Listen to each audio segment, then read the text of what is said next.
Good afternoon, Year 12 again. I am in the process of uploading new material for you to work with. Before you start with this, I'd like to know whether you've got on well with the material of last week.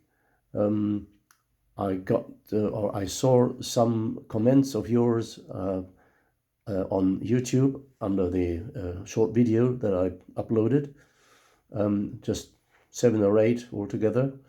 It's not too much, but anyway. As I announced last week, I'd like to see your answers by some of you. In particular, I'd like to have the material handed in as soon as possible by the following students: Mr. Kniep, Mr. Wöhlert, if he's still here, I don't know, Mr. Schopf, Mr. Kassel, and Mr. Weschke. On top of that, anyone who wants to can hand it in as well, of course.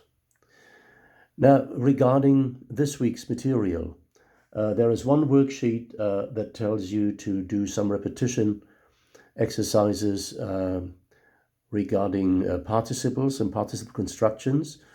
There are 3 links.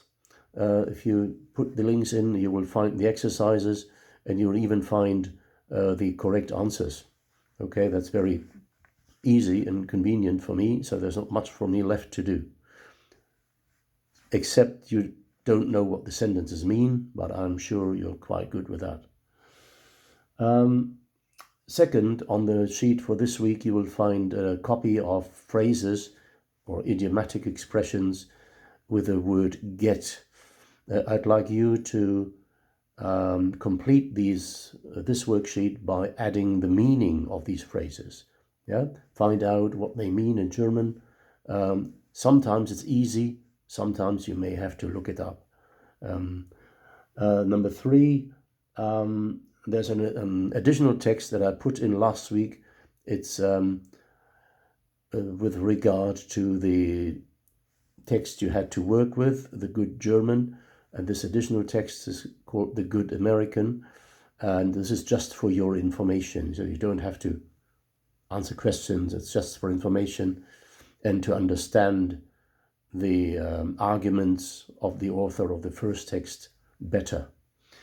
So anyway, you don't have to do anything with it. Number 4, there is another worksheet, what a language course can do. Here you have to fill in gaps, and it's not too difficult either, so I'm sure you'll be fine with all this. If you hand things in, don't hand them in handwritten. I had that problem in the other class last week. They wrote it by hand and then took a photocopy of it with their mobile phones. And then they sent the photocopy to me. This makes it very hard for me to mark it.